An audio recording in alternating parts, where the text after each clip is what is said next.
Hello and welcome back to Bits and Bobs. In today's video we're talking all about the 1953 florin or 2 shilling coin, as we see here.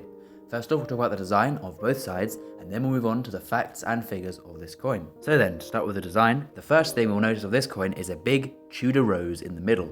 And this big Tudor rose represents England. And around this English Tudor rose is the thistle and shamrock, repeated many times, for Scotland and Northern Ireland. There is no Welsh representation, as at the time Wales was considered an integral part of the Kingdom of England. Now in between and around this design is the legend, reading 2 shillings, fid def 1953. So 2 shillings is the denomination, 1953 is the year it was struck obviously, and the fid def translates to Defender of the Faith from Latin. This design was done by Edgar Fuller and Cecil Thomas, whose initials are just under the rose if you look carefully. And now we will move on to the obverse of this coin. The obverse is the head side. On this side we see the portrait of Elizabeth II, who is facing to the right and is uncrowned, but if you look carefully is actually wearing a laureate or wreath crown, and this portrait of the Queen was done by Mary Gillick and is her first one. The legend reads Elizabeth II, de gratia Brit omne regina.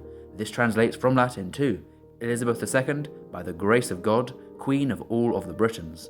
The Brit omne was removed after 1953, so rather than the legend reading Queen of all the Britons, would have just said Queen, meaning this obverse is a 1-year special design only found on the 1953 before it was omitted.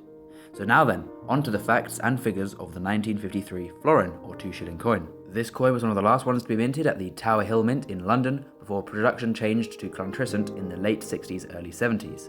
The coin was struck to a weight of 11.3 grams, and that weight was comprised of the metals copper and nickel, making a cupro-nickel alloy, so this coin had no precious metal in it at all, and the value is purely because of the denomination rather than metal content. The diameter of this coin was 28.5mm, making it a fairly large coin for circulation, and with a thickness of 2.3mm, it would definitely be one that stands out in a wallet of smaller coins.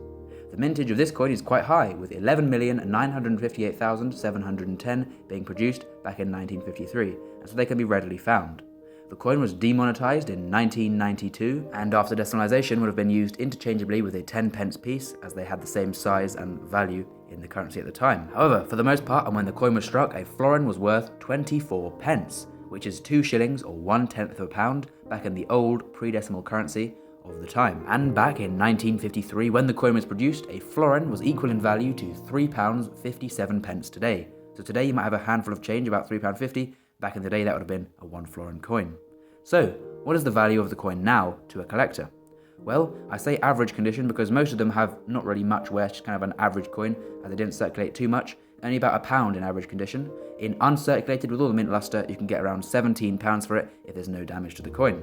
But either way, it's a nice coin to have in your collection and features a one-off obverse, so comment down below if you have one, and while you're there of course, please do subscribe. Last thing to do is thank you for watching, and we hope you join us again on another video. Until then, goodbye from Bits and Bobs.